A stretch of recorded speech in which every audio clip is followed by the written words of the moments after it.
Welcome to the Biscuit Book Club on Joy 620 WRJZ, featuring Marcy and Shelly. Today, conversation will build you up in the faith and encourage you to do what God has called you to do. Brought to you by Simplify Hauling. And now, let's go to the studio with Marcy. Welcome to the Biscuit Book Club, y'all. We're serving up stories with Southern charm. I'm Shelly. And I'm Marcy, and we are so excited to have everybody join us today. Shelly, this is a little bit of a different show for us because we do not have a guest in the studio right now. It's just you and I and a plate full of cookies and some hot tea. Yes, it's a new season. What did you bring? What kind of cookies? Okay, I know that you are gluten intolerant or gluten, very careful. Yeah. And I found this recipe. It's called Italian macaroons, and it's made with almond flour. And it was kind of a weird mix because it's made with almond flour and a lot of egg whites that you froth, and then I added a little bit of vanilla and salt, and then you mix that together with some sugar, and then you have to refrigerate it, and it's kind of like gritty Play-Doh. It just doesn't feel right. And I was thinking, and then you roll it in crushed almonds and you put some almond extract. So it's very heavy on the almond flavor, but it really, it's a great cookie. It's a different cookie than what I usually bake, but you know what? I can't wait till you come back to Knoxville because I wanted to try it so I can make it for you when you get here. Thank you. I'm so excited. Yeah, and I mean, I think I've said this on the show before, gluten-free baking is complicated, and I haven't been successful yet very often. But we have a friend at church that she's so sweet. She brings gluten-free stuff in to me all the time on Sunday because she brings cookies to she brings the regular cookies and the gluten-free cookies or gluten-free bread, and it's just such a special treat for me. Yeah, that's great. Well, and then there's so many different people that have different allergies and food sensitivities, and so I always like having recipes that are, this one is dairy-free, it is gluten-free, and so it's just nice to have some of those in your back pocket. So yeah. Anyway, so it was good to try it. Dave didn't mind having a different kind of a cookie. He said they were okay. He said they were good. So anyway, but this is a different season. We just got done. I don't know if you've decorated. Up in Alaska, do you decorate for fall or do you just go straight to winter because it probably feels like winter all the time? Oh, yes, I decorate for fall, but fall's one of my definitely my favorite season, I should say. And I love to decorate for fall. So I do the front porch and I do the dining room table. And so, yeah, we are decorated. We're ready for it. Well, and it doesn't take all that much either. It could just be a sprig of leaves here and there just to bring that orange and colorful autumn colors into your home, onto your table. I made the other day pumpkin cinnamon rolls with a molasses cream cheese frosting. And I have to say, the pumpkin, I just cannot get enough pumpkin. Like that screams fall to me. That tells me that the seasons have officially changed when I make up a good batch of pumpkin spice and I just keep it next to the stove and I use it on everything. So anyway, but this is a new season, I think, not just about, as I've been kind of reflecting, I don't know if people realize that our radio shows have also become a podcast, that we've been dropping those into a podcast. And this has been kind of a big season for you and I, because it wasn't too many seasons ago. It was spring when we decided that we would look into doing a podcast, which became a radio show, which became a podcast. And but it's a new season for us as writers. It's a kind of a new season for us as wives, as mothers, and you have some exciting new season type of things going on in your neck of the woods. Yes. We are going to be grandparents for the first time. Yay! I'm so excited for you. Yes, my daughter finally announced it. She's 4 months. Most people announce at 3 months, but she kept waiting and waiting. And so we are over the moon excited for her, for us, and it is due April Fool's Day. So I'll be traveling to Tennessee the week before because hopefully she doesn't come any earlier than that. Yeah. So we are super excited for the new a grandbaby because most of our friends our age already have grandchildren. Now, what are you thinking that you're going to be called? That's always a big deal. My husband said we're just going to be Grandma and Grandpa. So I don't know. I think she could call us whatever she wants. Yes. But right now we don't have any fun, hip grandparent name picked out. Up here we have adopted grandchildren, and they call us Grandma and Grandpa. But in the South, as you probably know now that you live there, most people say Mama and Papa. Yes. I did notice that, and I think that's really cute, Mama and Papa. Yeah, and that's the Southern term. What are you? You look like a Mama. I just have to say, I think a Mama, that is so cute. And then the other one that I heard, I don't know if this is as true now, or maybe is more like more south, which I don't know how much more south you can get than where we're at right now, but is Birdie. Birdie? Yeah, I heard that for a Southern grandma's name, That's and I'm like, very Southern. Yeah. I would have liked to have been I could see being Birdie. They call me, so most of our grandkids call me Grandma Marcy, but then some of our grandkids call me Grandma What? Grandma what? Yes, and because. Where did that come from? Because when Warren was little, I would say, "Oh, what is going on here with you? What are you doing?" So they just started calling me Grandma What? And they even said it like that. And all of them say it, even little Georgia, Grandma What? So it's Grandma What and Grandpa John, and that's what they call me, Grandma What. So, and like you said, you don't even care what they call. Oh, Grandma What? That's okay. That's fine. I'll go with that. Call me anything. My mother was Nani. Nani. And one of my sisters, her grandchildren call her Nani. Okay. And the other sister is Nina, which I think is really cute. It suits her. When my when my parents became great grandparents, they just signed it G-Ma and G-Pa. So that's cute. That's kind of what they do instead of Gigi. Sometimes instead of great grandma, they'll just say G-Ma. So anyway, but yeah, what a fun, exciting season. I'm so excited that you get to be here for the birth. We actually are getting ready to go to California to see our newest grandbaby as well. Yeah, and we have a new one. We are just so over the moon. She is absolutely adorable, and we cannot wait to go see her and just and you head there in a few weeks? It's in a week, So a week.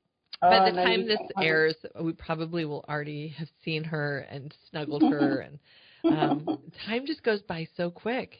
She's already 5 weeks old, and she's it just changes. Things change so fast, and you just blink and it's over. And I just think of that with motherhood too. You know how that was. You'd think, oh, we've got plenty of time, and all of a sudden, bam, the kids are gone. And so the seasons. I don't know how you felt, but I felt like the season of motherhood, and I told people this before, it was really hard when we moved to Tennessee, not because of the change of moving from California to Tennessee, but, and to be really honest, we had been living in Southern California, which we are not from Southern California. We're from Northern California, and we kept thinking we'd be returning to Northern California. So, that's more with the Sierra Mountains, and it's a different topography, it's a different culture than Southern California, and we enjoyed going to the beach and stuff, but we never felt like that was going to be our permanent home. But when we moved to Tennessee, the hardest part of everything was that we also didn't have kids in the home. Like, we moved without our youngest son because he was close to 20, and he's like, I'm not really up for moving to Tennessee. We lived in San Diego. Why would I move to Tennessee? And so he stayed, and it was the first time in 34 years for me to not have kids in our home. Wow. That was hard. And I even told John, I said, I feel like the best part of my life is over. And and I don't even know, what kind of a season, how can you improve on that? But the Lord redeems that. I think it's like the fall, like you just think, oh, summer is over. And then you're like, oh, but I do love pumpkins. So I just feel like our lives are kind of like seasons, and while we might mourn what might be lost in that season, there's always something to look forward in the season ahead. So treasure the season you're in, but know that you can't hold on to that season forever. It would be nice if we could have tomatoes blooming all the time, but it's time to let that go and to move into the next season, which is grandparenting. And actually, a lot of writers don't hit their stride until they're women of a certain age because they're busy with their season. So that and I was thinking about when you shared that, when we moved here to Alaska, both of our sons came with us. Our daughter was already out on her own, but our sons came. And then one went to Alaska Bible College, and the other met which is now his wife. And when he came and told us he was leaving and going back to Tennessee because that's where she's from, I just cried and cried, thinking of long winters here without them. Yeah. And it was so hard to watch them go. But, I was happy for them to go live their life. But the thought of being here without them was really hard. But now, they're happily married, both of them now, and living their life. And it's really hard. You had me crying there for a minute. Thinking about you, thinking about me, leave it. Yeah. And you're not, the thing about it is you realize eventually that you're not losing your children. When they go off and live their life, especially if they get married, you're gaining. Now I have 2 wonderful daughter-in-laws and future son-in-law, and it's just nice your family grows into something different and something even better. It does. But the feelings of motherhood are still there. Like you're still like, okay, call me when you get there. Call me when you get home safe. Don't be reckless on the road. Drive safe. I always say drive safe. I used to say, be careful, be careful. Yeah. But now, we're not allowed to say, text me when you get there anymore. I still do. At one point, my children was like, Mom, you're 4,000 miles away. I'm not going to text you when I get home. It was kind of funny. I was going someplace, and our one son said, okay, don't forget, ask good questions, because I used to tell them that when I would drop them off to school and stuff. Okay, good, have a great day, ask good questions. So they were dropping me off at the airport. Okay, Mom, have a good conference, ask good questions. So, yeah, sometimes what comes around goes around, but it's wonderful to see your children thriving, and when it's not always an easy transition for every child too, but it's there's struggle, and you just want to swoop in and just say, well, from my years of experience, and you just have to refrain and just say, you know what, this is their struggle. They have the right to have their own struggles, and it's hard to watch. But I just think that's what keeps us on our knees, praying for our kids, praying for our grandkids. And when you see your children, this is going to be the best thing ever. Something happens, I think, in the heart of maybe dads too. I mean, but when you see your child become a parent, it is a moment of wonderment that you hadn't anticipated before, because you are seeing a new generation unfold. And when I saw my dad with our first grandchild, that blew me away, because how fast the passage of time goes, and how valuable the importance of legacy is. And I think that is kind of brings us to a new topic, and that is that you and I are both in seasons of what are we passing on to our kids? What are we passing on to our grandkids? And I think part of that is having dreams and goals that we have worked hard for, that we've seen come to fruition, and our kids have seen us having to work for that too. So, Shelly, would you like to share anything at this moment? Yes, I have other new news. It's like another birth announcement, I just have to say. Yes. I have been querying and meeting literary agents since 2019, and I want to tell my first story, for the first experience with a literary agent real quick, because it's pretty funny. I was at ACFW Writing Conference, which I love too, and I have two favorite conferences, and I was standing out in the hall waiting for my first ever meeting with an agent. You're so nervous, and I just kept waiting for her to come and get me, because you're out in the hall with other people, and you only have 15 minutes with these agents. And finally, this blonde lady walked out, which I recognized her because I had sit in a meeting that she was talking in. And she said, "Are you Shelly?" And I said, "Yes." And she said, "We only have 3 minutes left." And I said, "Oh, I was waiting on you to come and get me." And she's like, "Oh, no, they should have sent you in." She's like, "You just have 3 minutes. Tell me give me your elevator pitch." And we ran in there and sit down, and I just I was like blonde moment, and we laughed. And I just gave her my elevator pitch, and I think she felt sorry for me. So she wrote her email down on a Post-it and slid it over to me. She's like, "Send me your proposal and your first 3 chapters." I was like, "Oh, okay." I have no idea what a proposal is, but okay.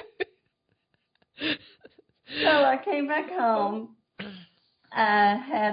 I found someone to help me with my proposal, and I sent her my proposal, my first 3 chapters. And it took me a while to get this all together. And she was so sweet and kind that she said, "You need to continue working on your craft." So my husband and I sit down, we talked, and we decided to hire a writing coach to teach me more about the craft of writing. I really had no idea what I was doing. So since then, I have been writing and querying, and this past, it's been a couple weeks ago, after I got home from Tennessee, a visit there, I signed up for a writing intensive with Books and Such agency. And it was so good, but it was so intense, hence the name. It was a lot of work. But the day after the intensive ended, I had an email from Cynthia Rookie, which I had met several times, and we just love each other. She requested my proposal. And then about a week later, she offered to represent me. And I still can't believe it. This is, their agency. I told my husband after the intensive, I said, I would be so lucky if any of these women represented me. They're just such a great group of godly women. And I just felt at home through that intensive and getting to know all of them, and through the Zoom meetings. And yeah, it was just really neat how, and I think everyone's story that I've heard has just been different. And I never dreamed it would come in that way. You think I'm going to go to a conference, which is what I've been doing, going to conferences, meeting agents, meeting editors, sending queries, and you always envision how it's going to happen, and it just happened in such a different way for me. But I'm so happy, Cynthia.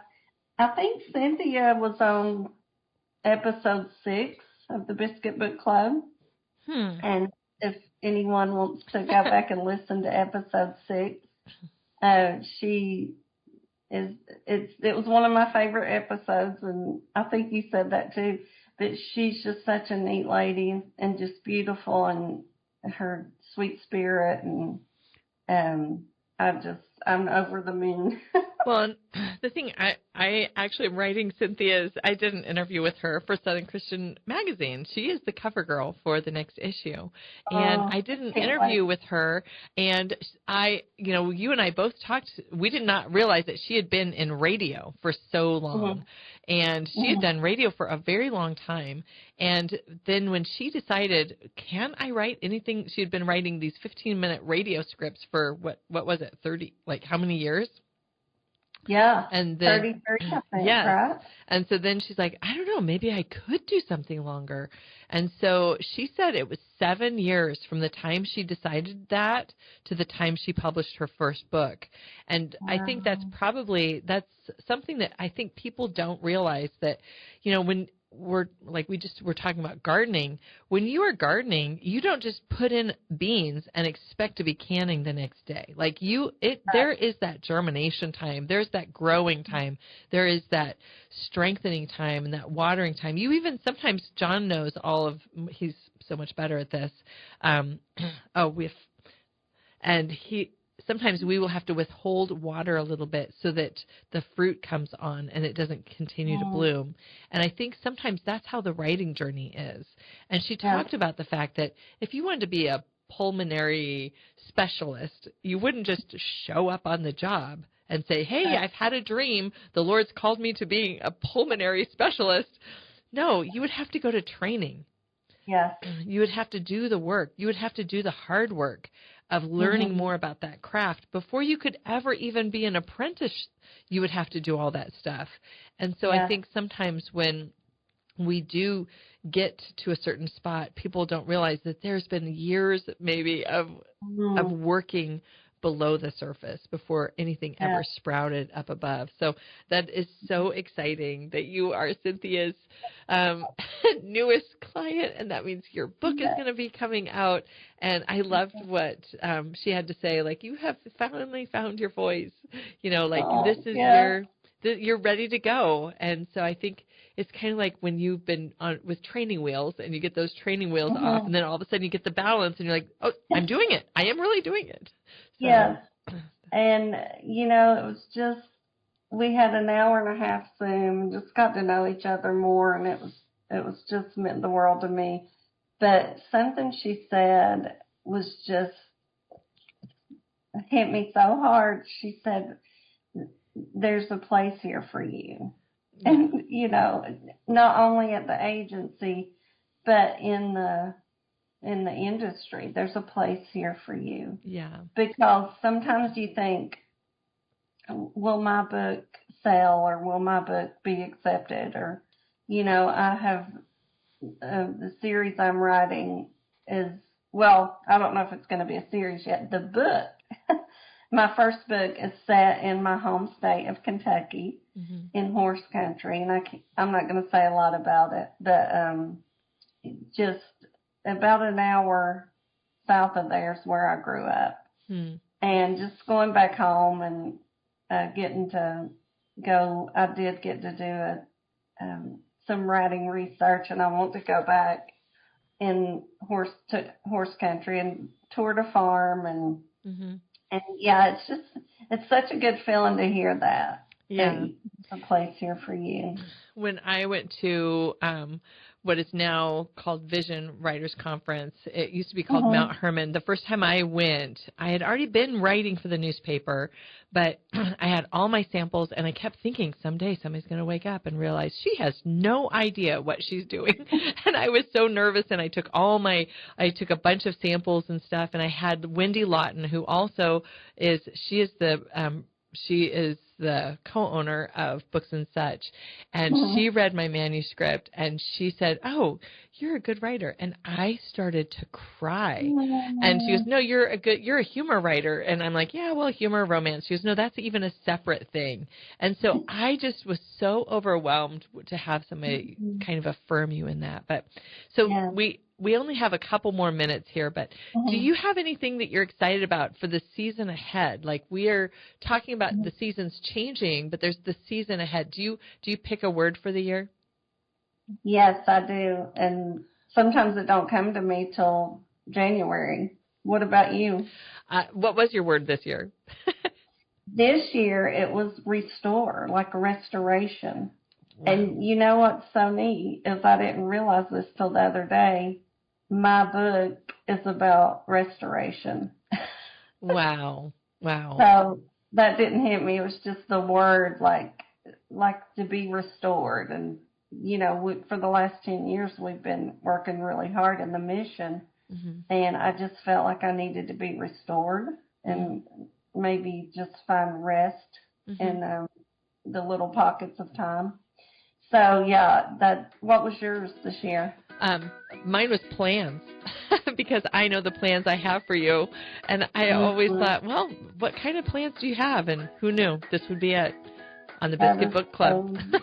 So I just want to thank you so much for those listening with us. Thank you, John Seither, for sponsoring us, Semper Fi Hauling. I realize that we've never talked about your phone number, but if anybody needs an old man with a new truck, it's 865-934-7160. Thanks for sponsoring us, honey. We really appreciate it. And this has been Marcy and Shelly on the Biscuit Book Club. We're so glad you joined us, and I don't know what season you're in, but whatever it is, I hope you make it great. Yeah. See you next week. Until then, keep reading, keep it cozy, y'all. Thank you for listening to today's Biscuit Book Club with Marcy and Shelly. Be listening next week at the same time for great encouragement and a challenge for what God has for your life on the Biscuit Book Club on Joy 620 WRJZ.